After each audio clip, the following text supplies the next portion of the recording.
Halo healthy people, jumpa lagi dalam Mel Talk, acara podcast Rumah Sakit Santo Borromeus. Bersama saya host podcast hari ini Dr. Yosi Yuliana. Hari ini kita akan membahas topik yang mungkin belum terlalu dikenal, tapi sebenarnya angka kejadiannya bisa jadi sudah banyak di masyarakat kita. Kita akan membahas mengenai aneurisma atau brain aneurysm. Ini adalah salah satu kejadian gawat darurat di bidang neurologi karena kejadiannya bisa terjadi tiba-tiba dan memiliki angka kesakitan dan kematian yang tinggi. Nah, kali ini saya sudah ditemani oleh pakar aneurisma di Rumah Sakit Santo Borromeus, Dr. Gamaliel Wibowo Sutanto, spesialis syaraf. Hai dokter, apa kabar? Halo. Sehat dok? Lumayan. Hari ini kita akan membahas tentang aneurisma nih dok. Boleh dijelaskan dulu mungkin pengalaman dokter sudah berapa lama di Rumah Sakit Santo Borromeus dan sudah berapa lama menangani kasus-kasus aneurisma atau neurologi intervention ya dok ya? Iya. Nah, jadi kenapa kita perlu membahas aneurisma? Ya. Karena aneurisma yang pecah ini adalah salah satu penyebab daripada stroke. Nah, kalau stroke itu kan sebetulnya kalau di dunia itu adalah penyebab kematiannya di bawah jantung. Okay. Namun di Indonesia 2014 dikatakan stroke itu penyebab kematian nomor 1. Nah, menurut saya yang paling sering menyebabkan kematian adalah stroke perdarahan yang memegang sekitar 20% dari seluruh jenis stroke. Nah, di dalam 20% itu adalah aneurisma otak yang pecah. Okay. Kenapa demikian? Karena aneurisma otak ini sangat berbahaya sekali dan kadang-kadang tidak terdeteksi. Makanya kita sebutnya adalah seperti pencuri di malam hari. Okay. Jadi tiba-tiba ada dan tiba-tiba pecah dan terkadang tidak tertolong. Seperti kemarin kita ada kasus wanita 28 tahun masuk ke IGD, datang sudah dalam keadaan mendekati koma. Nah, kita lihat dari CT scan-nya ternyata wanita tersebut mengalami perdarahan otak akibat aneurisma. Yeah. Nah, kita memiliki suatu grading sadar, penuh, mengantuk, tidur dalam dan sampai koma. Nah, kalau sudah sampai koma, pertolongan kita menjadi semakin sulit karena angka harapan hidupnya menjadi sangat rendah. Prognosisnya 20% saja yang tertolong. 20%? Ya. Nah, di Borromeus ini kita menangani kasus-kasus aneurisma dengan teknik yang sederhana sampai teknik yang kompleks. Nah, nanti kita akan diskusikan sharing dengan gambar-gambar yang akan juga saya tampilkan. Baik. Dokter ini sudah mendalami mengenai aneurisma dari tahun berapa nih dok? Iya, jadi saya mulai pendidikan neurointervensi itu dari 2018, selesai 2019 karena kita menempuh waktu 1 tahun di Jakarta oleh Dr. Fritz Sumantri Usman. Nah, kemudian setelah itu kita mengikuti training-training yang sebetulnya banyak fokusnya terhadap perdarahan otak dan salah satunya adalah aneurisma. Oke, jadi healthy people Dr. Gamaliel ini memang sudah mengikuti banyak pelatihan ya dok terkait untuk penanganan aneurisma ini ya dok. Seperti yang tadi disebutkan, ada di Indonesia itu sampai pelatihan ke luar negeri juga ya dok? Iya. Nah, memang pelatihan-pelatihan yang kita sebutkan di sini bukan pelatihan yang misalnya seperti workshop yang online kah atau hanya waktu beberapa jam. Kita biasanya spend di sana minimal seminggu atau lebih untuk kita melihat bagaimana cara para expert itu bekerja. Bagaimana menangani, bagaimana tekniknya. Nah, tentunya dari situ kita bisa mengupgrade skill dan juga kita bisa bawa ke Rumah Sakit Borromeus tentunya. Oke, nah kalau misalnya dokter sendiri pelatihannya sudah ada yang ke Turki, ada yang ke Korea juga ya dok? Sedang berjalan sampai saat ini, sudah pernah juga ada yang terakhir di Essen ya dok, tahun 2024 kemarin. Jadi memang mendalami sekali sepertinya tentang aneurisma ini dok. Iya, iya. Kalau di Indonesia sendiri dok, sejauh ini atau sepengetahuan dokter, apakah sudah banyak dokter spesialis syaraf yang mengambil neurointervensi, yang mendalami atau spesialisasinya untuk penanganan aneurisma ini? Apakah memang sudah tersebar di seluruh Indonesia atau memang masih di center-center tertentu? Baik, jadi kami dari Kolegium Neurologi sendiri sampai saat ini kita ada 100 lulusan Fellow Neurologi Intervensi. Oke. Ya, dan itu memang jumlah yang cukup besar karena kami diminta untuk memenuhi kebutuhan center-center yang memiliki cath lab se-Indonesia, begitu. Tentunya diharapkan dengan jumlah daripada neurologi intervensi yang tersebar itu dapat menurunkan angka kecacatan dan kematian akibat stroke, terutama juga salah satunya adalah aneurisma ini. Dok, apakah aneurisma ini kasus yang sering terjadi di Indonesia? Ya, jadi tadi seperti kita sampaikan bahwa angka kejadiannya kan 1 banding kalau stroke sendiri ya, 1 banding 10.000. Nah, kemudian 20%-nya adalah stroke perdarahan. 20%-nya. Nah, di antara daripada stroke perdarahannya itu disebabkan karena aneurisma. Ya, tapi kita bersyukur juga ya, nggak terlalu banyak. Kalau terlalu banyak tentunya karena banyak terkait dengan komponen genetik atau keturunan, sehingga banyak terjadi juga pada usia yang masih produktif. Seperti itu. Apa aja sih dok faktor resiko seseorang bisa mengalami atau memiliki aneurisma ini? Ya, jadi memang aneurisma per definisi adalah adanya kelemahan pada dinding pembuluh darah. Jadi dinding pembuluh darah itu ada 3. Nah, ketika salah satunya itu mengalami kelemahan, maka si pembuluh darah itu bisa membalon, mengembang. Nah, pengembangan ini atau pembalonan ini itu mungkin ada faktor keturunannya di situ, sehingga dia lama-lama bisa membesar seperti balon, dindingnya semakin tipis dan suatu saat dia bisa pecah. Jadi satu yang paling penting kalau ada salah satu keluarganya yang memiliki atau riwayat aneurisma pecah, riwayat perdarahan otak atau sejenisnya, kita baiknya screening seisi keluarga. Seperti pada waktu kemarin ada pasien saya 40 tahun dan dia memiliki aneurisma 2 di otak sebelah kanan dan otak sebelah kiri. Nah, kita tahu pada usia muda seperti ini tentunya faktor genetik lebih berperan penting.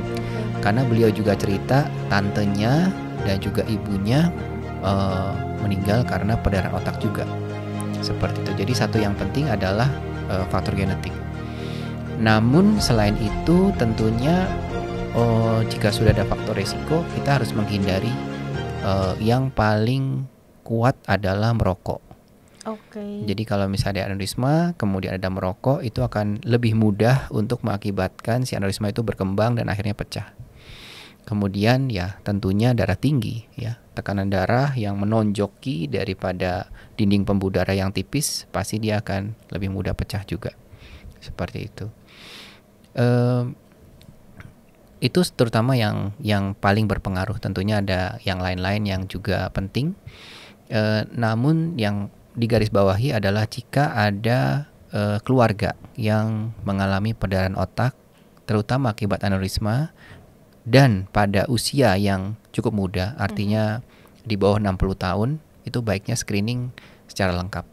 Nah berarti untuk healthy people yang di keluarganya ada yang riwayat perdarahan otak, mungkin gambarannya jadi seperti stroke perdarahan ya dok. Betul. Sebaiknya melakukan screening. Nah screeningnya seperti apa nih dokter Gamaliel? Ya, jadi memang pada stroke itu yang tipenya perdarahan ada 2 macam. Ada perdarahan di dalam parenkim otak, kita bilang stroke perdarahan. Sama ada lagi adalah stroke perdarahan subarachnoid. Nah, pada aneurisma ini terutama gejalanya adalah muncul perdarahan subarachnoid. Jadi dia perdarahannya itu ada di celah-celah otak. Namun terkadang di perdarahan aneurisma di arteri cerebri media, dia ada dua-duanya. Ada perdarahan intracerebralnya, ada perdarahan subarachnoidnya. Seperti itu. Jadi memang baik kita temukan perdarahan, kita tetap screening saja. Apalagi jika ternyata penderita stroke perdarahan itu tidak memiliki hipertensi. Tentunya itu membuat kecurigaan kita jadi lebih tinggi. Untuk screeningnya apakah cukup dengan melakukan CT scan kepala biasa atau ada prosedur yang lebih spesifik lagi dok untuk mengetahui faktor risiko aneurisma ini? Ya, tentunya kalau aneurisma itu belum pecah, CT scan yang biasa tidak akan dapat mendeteksi. Karena CT scan yang biasa itu hanya bisa melihat yang sudah terjadi. Apakah pendarahan, apakah sumbatan, kerusakan otaknya, pendarahan di dalam otaknya kita bisa lihat. Namun kalau aneurismanya itu belum pecah, kita perlu evaluasi pembuluh darahnya.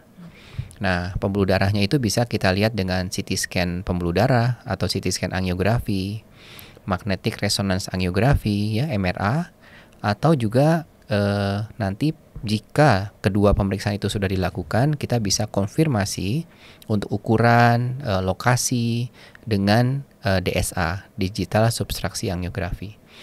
Nah, karena seringkali jika aneurismanya itu terlalu kecil atau pada lokasi yang sangat jauh, kadang-kadang tidak terdeteksi dengan CT angiografi dan MRA. Jadi kadang-kadang kita perlu DSA juga bila kita curigai pada lokasi spesifik tertentu yang mungkin disebabkan oleh aneurisma atau kelainan pembuluh darah yang lainnya.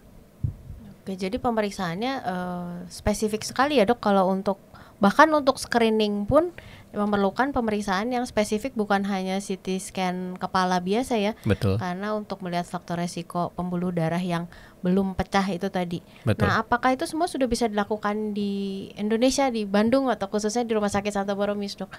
Iya, jadi kita bersyukur di Rumah Sakit Santo Borromeus ini kita punya 2 CT scan dan dua-duanya itu bisa untuk melihat gambaran pembuluh darah. Ya, jadi kita tahu bahwa jika aneurisma itu pecah, kita harus tangani 1 kali 24 jam sesuai dengan guideline yang terbaru. Jadi kita punya 2 CT scan, dua-duanya bisa dilakukan secara darurat. Jam berapapun kita bisa lakukan, sehingga kita bisa edukasi, kita bisa persiapan tindakan dengan lebih cepat dan lebih baik. Namun kita juga mempunyai 2 MRA, 2 alat MRI, yang 1,5 Tesla dan juga 3 Tesla, dan itu pun dapat membantu untuk mendeteksi ada atau tidaknya aneurisma. Namun kita biasanya MRA ini kita lakukan untuk yang screening, artinya yang belum pecah. Ya, jika CT scan dan MRA sudah dilakukan dan ada kecurigaan ke arah sana, kita akan lanjutkan dengan DSA. Dan semua pemeriksaan ini tentunya sudah tersedia.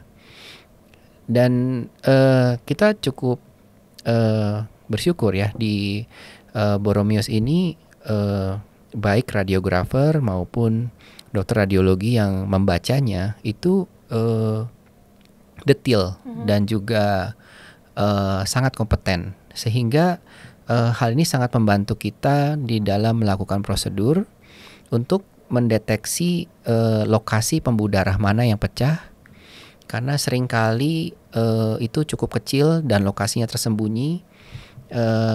Namun kita bersyukur bahwa tim radiologi di sini sangat efektif, dan juga kadang-kadang tentunya pecah pembuluh darah itu kan tidak kenal waktu ya.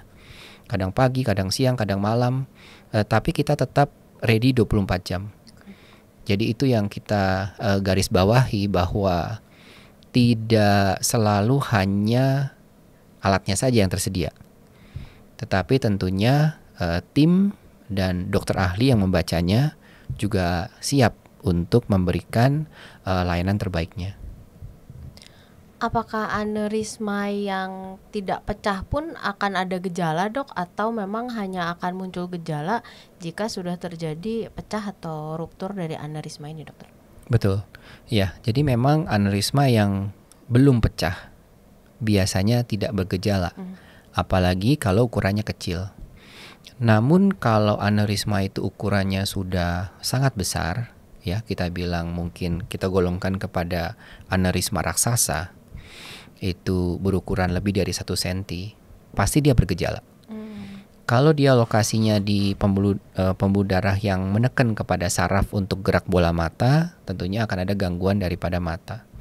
Kita waktu itu ada kasus aneurismanya itu lokasinya di antara mata dengan hidung kalau dari luar, dan beliau adalah seorang atlet bola, sehingga dia seringkali mimisan. misalnya darah keluar banyak sekali akibat dari si aneurismanya itu rembes. Nah, kita bersyukur bahwa aneurisma yang terlalu besar itu lokasinya masih di luar otak. Jadi masih perbatasan. Jadi oleh karena itu masih ada waktu untuk kita perbaiki walaupun dia sudah mulai rembes. Seperti itu. Dan sebagai catatan bahwa saya sendiri lebih suka menangani aneurisma yang belum pecah. Kenapa? Karena kalau pada kita tangani pasien yang sudah pecah, artinya satu, kita tidak tahu pada waktu aneurisma itu pecah, apakah dia dalam keadaan seperti apa.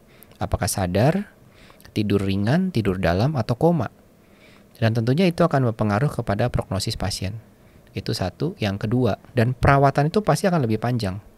Kadang-kadang kalau aneurisma pecah itu dirawat minimal 3 minggu. Nah, sedangkan kalau kita bisa deteksi aneurisma sebelum pecah, misalnya masuk satu malam ini, kemudian kita kerjakan paginya, besoknya sudah pulang.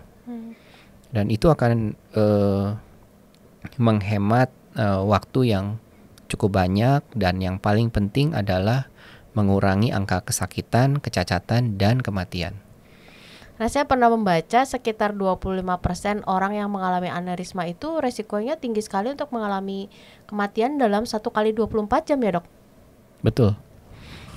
Nah, itu makanya suatu rumah sakit yang menangani aneurisma itu harus siap dengan guideline yang terbaru. Maksudnya bagaimana? Maksudnya adalah guideline terbaru itu menyarankan untuk obliterasi atau menutup aneurisma itu dalam 1 hari pertama, 1 kali 24 jam.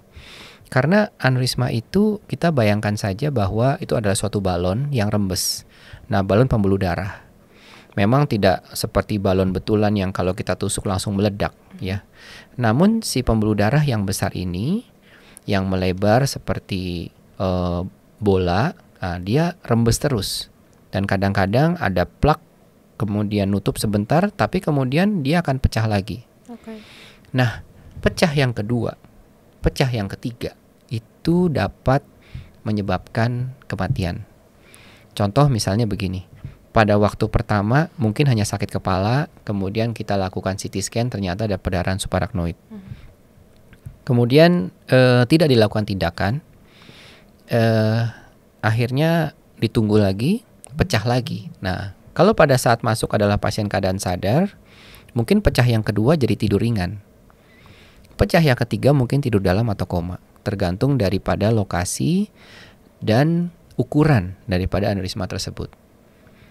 Nah, di Rumah Sakit Boromius ini kita siap, ya. Maksudnya siap itu bukan hanya siap teknologinya saja, namun tadi kita sudah cerita dukungan daripada tim radiologinya, tetapi juga didukung oleh tim IGD yang secara sigap untuk membantu mengutamakan pasien-pasien dengan stroke sehingga mendapatkan prioritas. Jadi misalnya ada 10 pasien nih di IGD, ternyata ada satu ini yang gejala stroke, ya, Dok? Gejala stroke.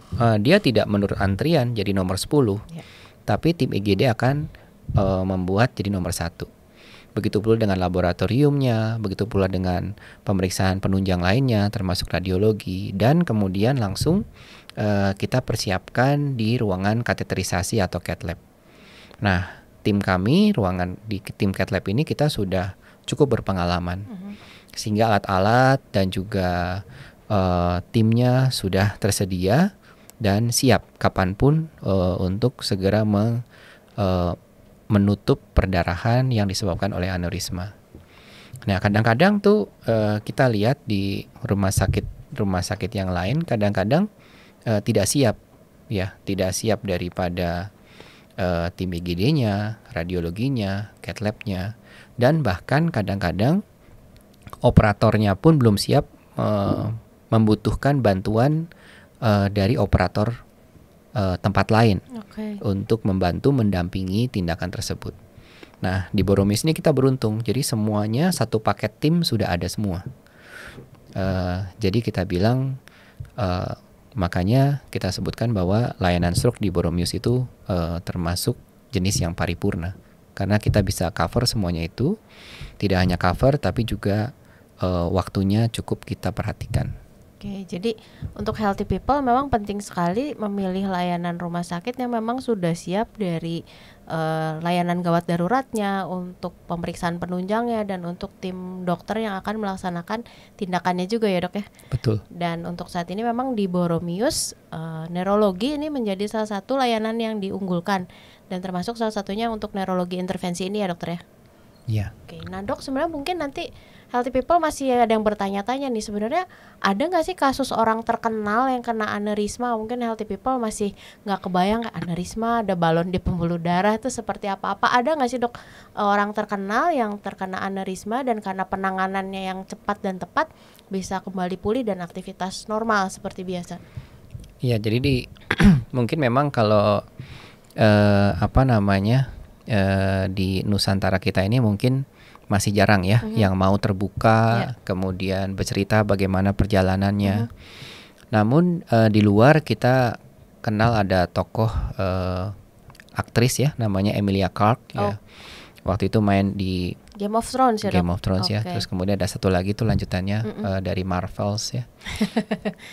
Ya, itu beliau mengalami pecah pembuluh darah di usia 20-an. Di usia 20-an pecah tidak hanya sekali tapi pecah 2 kali. Ya, dan tentunya memang kita tidak pernah menduga ya pada usia 20-an, sama seperti pasien saya tadi, itu mengalami pecah pembuluh darah otak akibat aneurisma. Sesuatu yang sangat mengagetkan, dan untungnya datang kepada fasilitas kesehatan yang tepat dan akhirnya bisa tertolong. Namun beliau cerita di dalam videonya, tentunya bisa banyak di YouTube bisa kita lihat ya. Sempat kehilangan kesadaran, kehilangan memori, dan perlu waktu untuk pemulihan. Seperti itu. Kalau di Indonesia mungkin ada artis Indra Bekti ya, yang waktu itu mengalami pecah pembuluh darah otak seperti itu, dan kita bersyukur juga beliau selamat dan bisa pulih kembali ya dok. Mudah-mudahan bisa beraktivitas seperti sedia kala.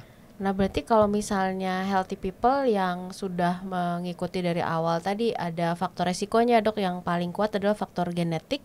Jadi kalau di keluarganya ada yang riwayat perdarahan otak, apalagi pada usia yang lebih muda, itu sebaiknya semuanya melakukan screening. Tapi rata-rata berapa persen nih dok yang ternyata dalam satu keluarga ada multiple yang terkena atau memiliki aneurisma ini? Iya, jadi memang kalau kita temukan aneurisma yang pecah pada usia misalnya 70 tahun begitu, itu biasanya sih kaitan genetiknya lebih rendah. Tetapi kalau misalnya pada usia yang lebih muda ya, di bawah 60 tahun dan apalagi tekanan darah tingginya tidak terlalu menonjol, biasanya itu akan sangat berkaitan erat. Dan kalau untuk aneurisma sendiri ada berapa jenis sih dok? Apakah hanya dari ukurannya saja, atau misalnya ternyata bentuknya pun berbeda-beda, yang ini lebih beresiko pecah, yang ini tidak terlalu beresiko, apakah ada perbedaan juga dok? Iya betul. Jadi kita lihat di layar bahwa aneurisma itu ada beberapa macam. Nah inilah yang membedakan ya, membedakan kapankah suatu pusat layanan kesehatan yang khususnya digolongkan kepada rumah sakit siaga stroke itu dapat siap untuk menangani jenis-jenis aneurisma yang berbeda ini.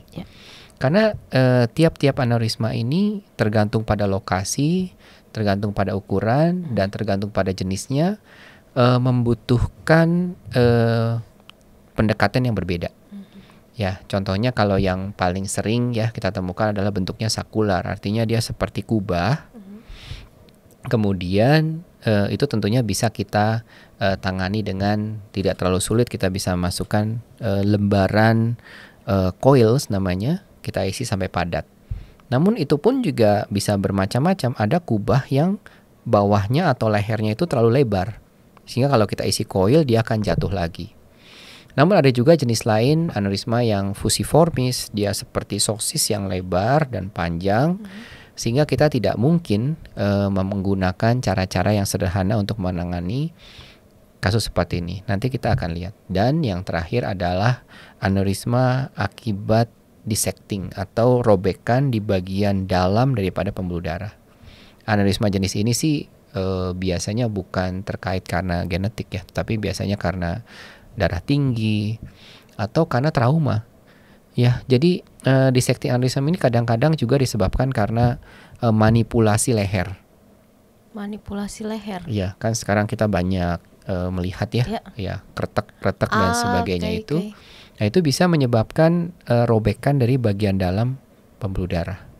Seperti itu. Untung kalau robekan itu tidak sampai membuat pembuluh darah itu nutup, ya. Makanya kadang waktu itu pernah di kejadian setelah dilakukan manuver kretek-kretek begitu terus kehilangan kesadaran dan tutup usia. Mungkin salah satu sebabnya adalah timbulnya dissecting ini. Nah, mungkin healthy people masih bertanya-tanya juga nih dok, bagi misalnya yang sudah terdeteksi atau yang nanti setelah dilakukan pemeriksaan terdeteksi aneurisma, tindakannya ini apakah seperti bedah di kamar operasi, dibuka kepalanya atau seperti apa nih dok? Mungkin kan healthy people masih belum terbayang tindakannya seperti apa, apakah ini tindakan invasif yang memerlukan rawat inap lama di rumah sakit atau gimana dok? Iya, jadi kita ada contoh videonya. Ada tayangannya juga ya dok? Ya, jadi memang dulu pendekatan untuk aneurisma ini dengan membuka tengkorak. Jadi tengkoraknya dibuka, kemudian benjolannya ini ada kalanya dijepit, kemudian ada kalanya juga dibungkus, ya, supaya dia lama-lama kempes. Nah, namun teknologi saat ini itu dengan menggunakan teknik minimal invasif, di mana kateter masuk menuju kepada aneurismanya. Bisa dilakukan melalui paha, bisa melalui tangan, ya, semua yang kita bisa gunakan untuk mendekati aneurisma dengan lebih efektif dan efisien. Nah, kemudian kita masukkan coil. Ya, coil itu seperti benang yang dibuat dari logam, ya, tentunya logam yang aman untuk dapat diimplan kepada aneurisma tersebut, dan setelah dia padat maka akhirnya menjadi suatu menutup trombus dan akhirnya menutup dengan sempurna dan aneurisma itu menjadi hilang. Perlu memang kita ketahui bahwa setelah tindakan ini aneurisma itu seringkali tidak hilang pada saat itu juga. Jadi kita biasanya follow up 6 bulan sampai 12 bulan. Jadi contoh misalnya pada awal kita lakukan penutupan suatu tindakan yang darurat akibat dia pecah. Kemudian nanti kita harus evaluasi lagi 6 bulan. Apakah benar setelah 6 bulan itu hilang semua atau masih ada rembesan? Nah, itulah pentingnya adalah follow up seperti itu. Dok, apakah aneurisma ini bisa muncul di tempat yang lain? Jadi misalnya ada satu orang memiliki beberapa aneurisma, munculnya apakah dari lahir atau sebetulnya munculnya di usia setelah usia remaja atau usia dewasa atau gimana ya dok? Betul. Jadi kita pernah ada kasus ya di mana dia memiliki aneurisma yang besar dan ternyata sebelumnya itu sudah pernah ditangani untuk aneurisma yang sama juga, tapi di tempat yang lain, di pembuluh darah bagian belakang di sekitar leher.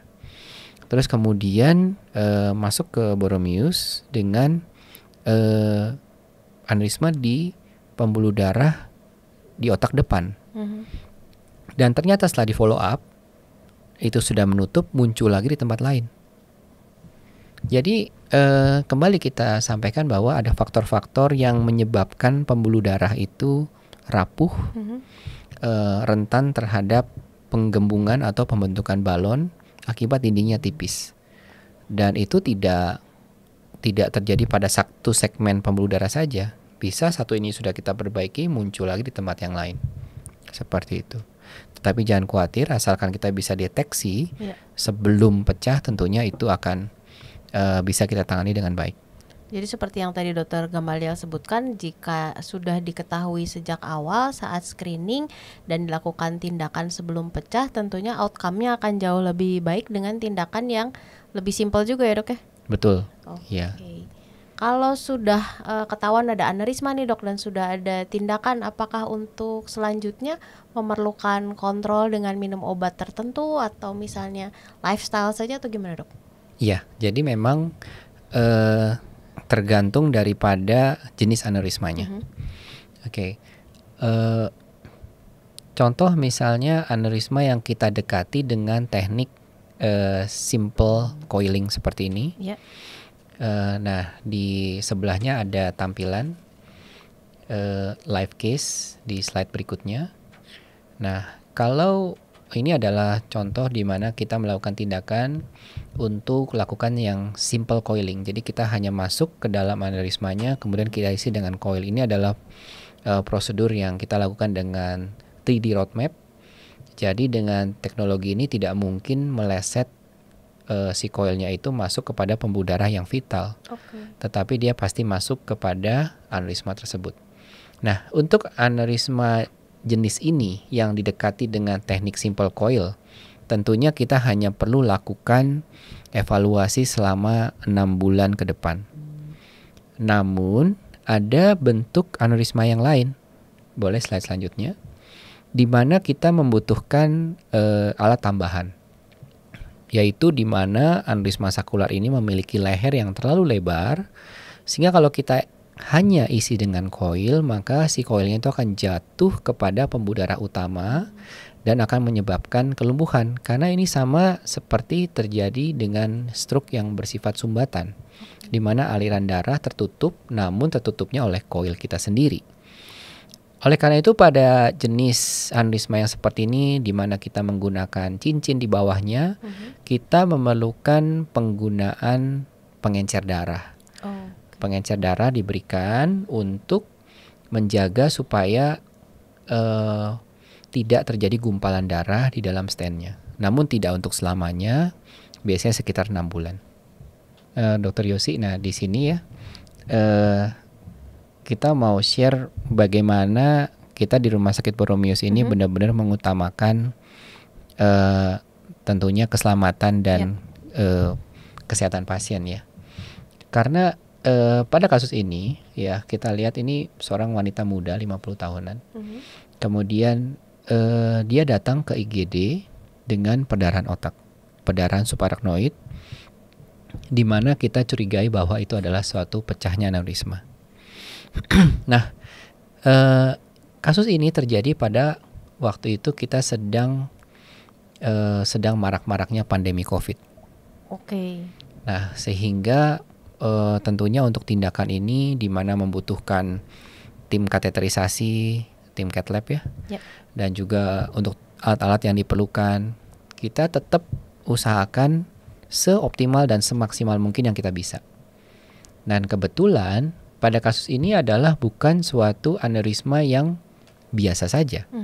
Karena kita lihat di sini bentuk aneurismanya itu memiliki leher yang besar dan juga ukuran aneurisma yang besar juga. Nah, sehingga pada prosedur ini kita lakukan pasang stent dan juga kita pasang coil yang cukup banyak pada waktu itu. Ya, tetapi yang paling penting adalah kita dapat menyelamatkan pasien bisa pulang dan masih kontrol sampai sekarang dalam kondisi yang baik tanpa kecacatan seperti itu. Penggunaan stent ini juga dapat kita manfaatkan untuk jenis aneurisma yang lain. Boleh tampilan berikutnya. Di mana kita lihat ini adalah bentuk aneurisma yang lain, itu seperti yang kedua, yaitu adalah aneurisma yang bentuknya fusiformis.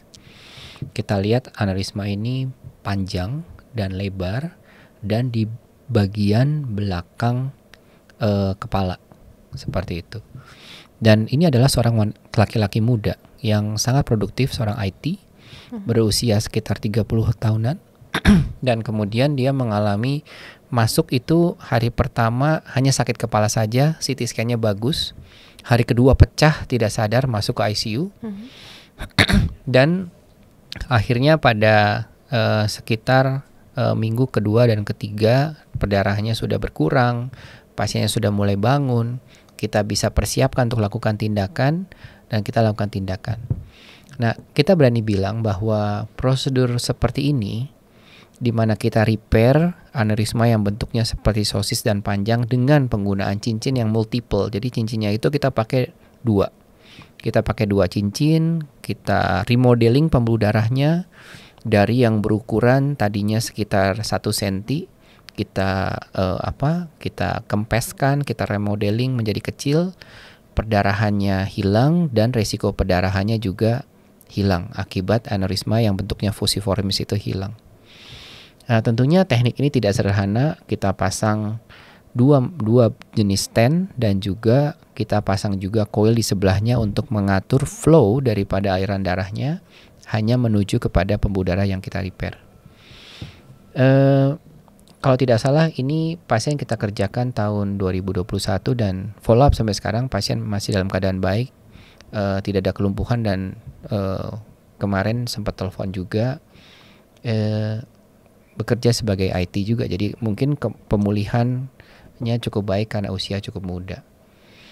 Jadi teknik-tekniknya yang bisa dikerjakan memang variatif sekali ya dok, mulai dari yang tadi simple coiling sampai yang terakhir ini yang multiple stent dengan diverter tadi ya dok. Betul, jadi memang itu makanya kita sampaikan bahwa ketika kita mengalami atau yang terkasih mengalami perdarahan subarachnoid akibat aneurisma, sebaiknya kita memilih pusat kesehatan ya, rumah sakit yang berpengalaman di dalam menangani aneurisma yang dengan pendekatan yang sederhana sampai yang kompleks. Nah, pada slide berikutnya coba.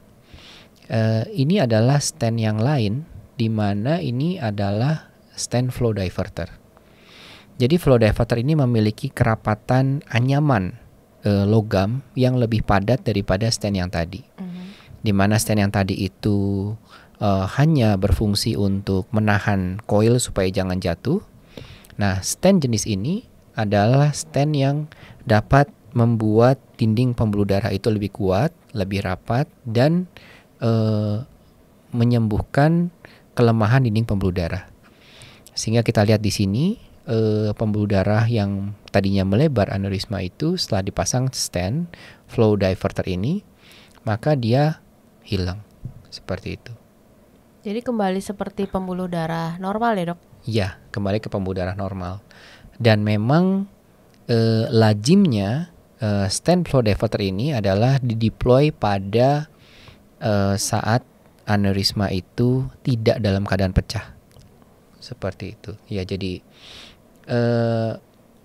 tapi kita lakukan juga, boleh slide berikutnya, di mana ternyata aneurismanya itu bentuknya sangat tidak beraturan.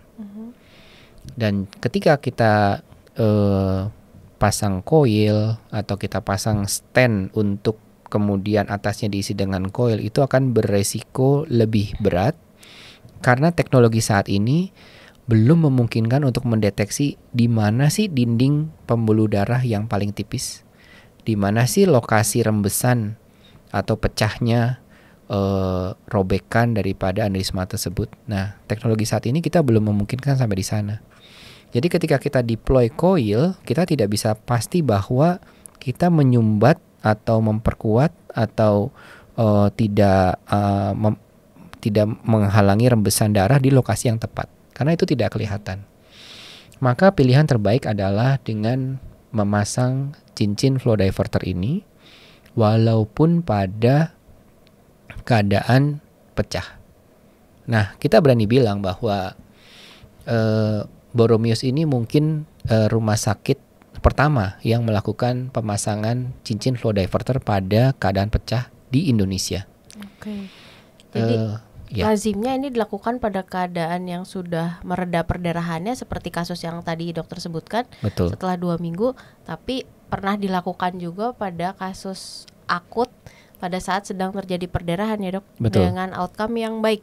Outcome yang baik. Oke. Jadi ini juga pasien usia 70 tahunan dan sampai sekarang masih kontrol dengan kondisi yang baik, tidak ada kelumpuhan apapun.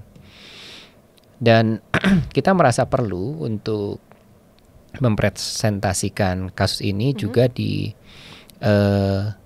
pertemuan endovaskular ya. Kami bersama-sama keseminatan ini dengan endovaskular di Bali International Neurovascular Intervention Conference, di mana ini dihadiri oleh ahli-ahli di bidangnya, baik di dalam dan di luar negeri, dan juga dari disiplin ilmu yang selain daripada neurologi. Kenapa demikian? Karena kita ingin mengenalkan ya bahwa tujuan kita terutama nomor satu adalah menyelamatkan pasien dan kalau bisa mengurangi kecacatannya. Dan yang paling penting menyembuhkan atau menghilangkan aneurisma itu secara permanen. Ya, dan salah satu teknik ini dapat membantu sebagai salah satu opsi, di mana tadinya itu mungkin sesuatu yang tabu atau sesuatu yang sangat mengerikan untuk memasang cincin flow diverter pada perdarahan akut. Tetapi pada kasus ini memberikan suatu manfaat yang baik dan pasien juga tertolong dan hingga kini kondisinya baik seperti itu. Jadi luar biasa ya pengalaman Dokter Gamaliel dalam menangani kasus-kasus aneurisma ini sudah teruji ya dok ya, untuk bertemu macam-macam kasus dengan macam-macam penanganan juga dalam kondisi akut, kondisi yang sudah semi kronis, dan puji Tuhan sampai saat ini semuanya berhasil dengan baik dokter ya. Ya tentunya memang kita tidak bekerja sendiri, kita ada tim yang mendukung dan tentunya sebelum kita melakukan tindakan selalu diawali dengan doa juga ya. Oke. Nah, ini ada quotes-nya nih dok, brain aneurysms like stealthy ninjas that would steal your life. Jadi kayak ninja ya dok, ujuk-ujuk ada ya. Iya betul.